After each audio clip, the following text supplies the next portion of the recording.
Hello. Welcome to day one of our March Magical Manifesting Challenge.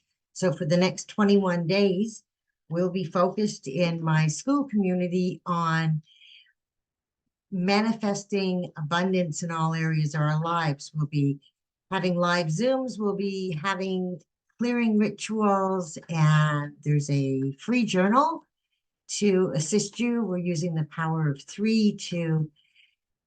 three times a day, journaling our blessings, journaling on abundance, and coming back to the focus of the blessings in our lives.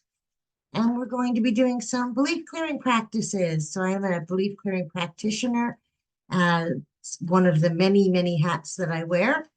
And that gives me the opportunity to share with you how I have cleared some of the negative, false, and limiting beliefs in my life. So a little about me. I actually started this journey in 2016, at least this leg of the journey, um, under a psychic attack and on welfare, and truthfully eating out of garbage cans at times. And I am now, as you can see here, doing quite well. I'm focused on creating a new community. I've gone through my own spiritual awakening and continue to awaken my soul. And I started Soul Awakening Solutions because at that time I didn't have a guide. I didn't have anybody to guide me through. So I decided to become the guide that I didn't have. And I share that journey in my book, Empower Your Spiritual Awakening, and in my Awakening Soul Tribe as well. So I invite you to join me. Let's just take a moment and we're going to invite the angels in. I ask to be surrounded by 100,000 angels of the highest love, light, protection, healing, and guidance. And I now invite the highest, most loving angels, guides, ascended masters, archangels of our highest, most loving soul teams to step forward, to enter into my awareness, and to assist me with channeling this wisdom, this guidance for our magical journey that we're on. What do our listeners, our watchers, our viewers need to know to manifest more abundance into our lives, to help us to move into and tune into the vibration of abundance and your path? So this is so important. Every one of us has a path that was designed specifically for us. We made the plan. We made that plan before we ever manifested into this physical body. And I often use this quick little prayer that says, Lord, help me, divine source energy angels, help me to keep my feet on my path today, not to walk on the path of my brothers and sisters, but to walk beside them and to have them walk beside me. Let me see the footsteps that have been laid out for me. Let me see the journey that is mine to walk and mine to follow, and give me the support, the guidance, and the love to follow that each day.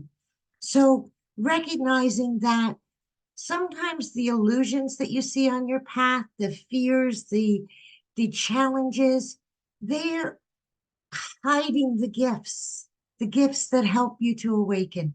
And so recognizing that sometimes those obstacles are actually meant to show you that this isn't really your path. You're meant to go around it. You're meant to sometimes go through it, sometimes go over it. So it really is, when you see an obstacle in your path, take a moment and say, okay, what is it I'm really meant to see here? Because the obstacle is the illusion that distracts you from the path that's yours. So we're asking on this card, I love the message on this. Dear Lord, help me trust that there is a plan beyond what I can see through my fears and illusions. Because truly, fear, for the most part, there are valid things to fear, but for the most part, fear in the moment is an illusion. And how can we best tune into what is beyond our illusion? What is beneath the fear? How can we drop beneath that fear? I love to use my breath as an anchor to drop beneath that fear. Sometimes that anxiety is showing me something different. It's an excitement. It's, oh no, she's going to give up because this was in the way. I offer free introductory sessions, and I had a client booked for a free introductory session right now. And so I was waiting here on Zoom to meet with that client, and they didn't make it for whatever reason. Life gets in the way. And my intuitive spirit would be to, okay, well, log out, go do something different. But I'm here and I'm sitting here in front of the computer and I have these cards here and I have already opened this beautiful sacred space to meet with that client. So why not use that sacred space to offer that wisdom and that guidance out to you? So as we drop in, how can our viewers best use the illusion of the obstacle in the moment that they're in now to propel them forward? Love, of course. Love is the energy that propels us outside of fear. I love to tell my clients, my friends, myself, especially myself, that the best shield we can have is love.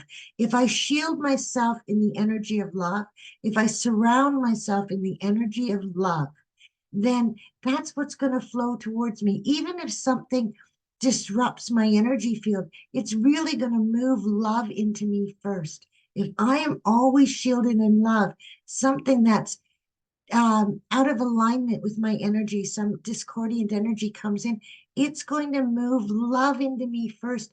And that's going to give me the opportunity to see the love and hold compassion and empathy when I'm triggered. So, divine source is the idea that no person, place, or thing is your salvation, only love itself. And that's the truth. And the truth is that whatever triggers us, whatever illusion of fear that triggers us, it's telling us that we're not safe with that person, place, or thing. And the truth is, in love, we're always safe. Perhaps what we're really feeling is that person, place, or thing's need for love. And if we can shield ourselves in love first, then we're able to move through that challenge much more easily. And I'm going to ask for one more card, mostly because I like pulling 3 cards. So how can we move into the rest of our day? So today for me, I'm moving into a live Zoom call with the members of my community. So I will place the link for the school community in the chat. You can join the community for free, and you can join the live Zoom call for this magical manifesting challenge, even if you're not on day 1. You can join and make it your day. We can start wherever we are.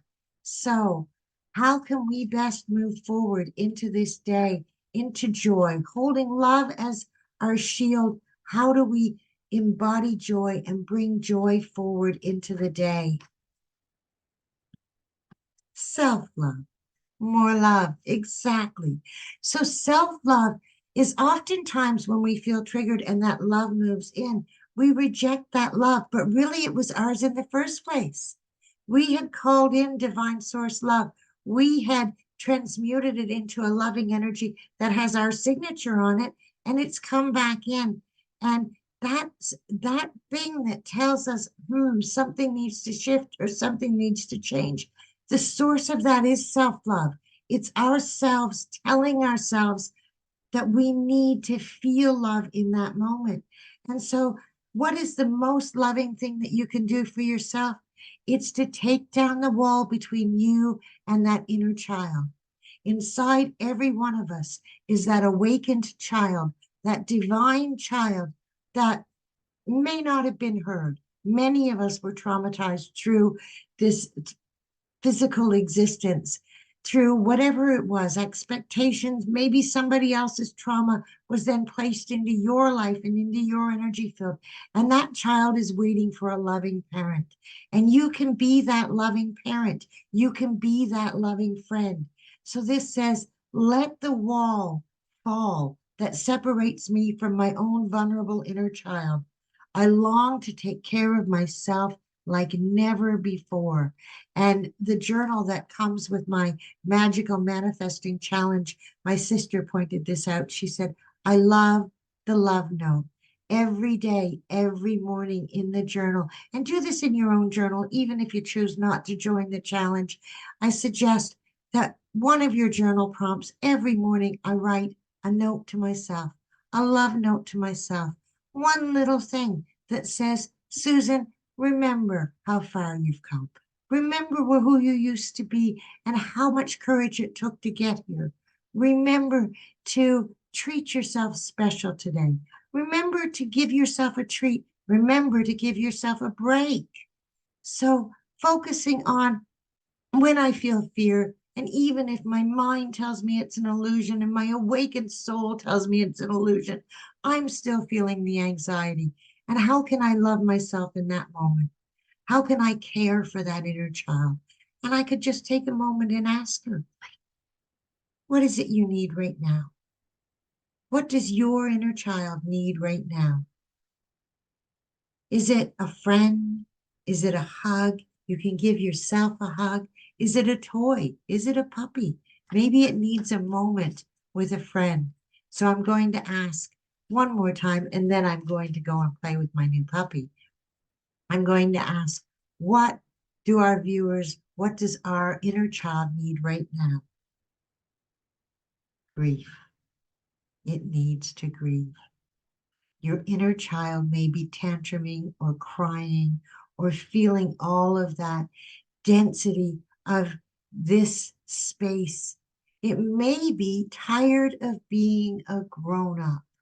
It may be saying, I am so tired of being grown up and I want to throw a tantrum and I want to be sad and I want to allow this energy to flow through me. And if you're feeling that emotional energy, I love the expression on this card.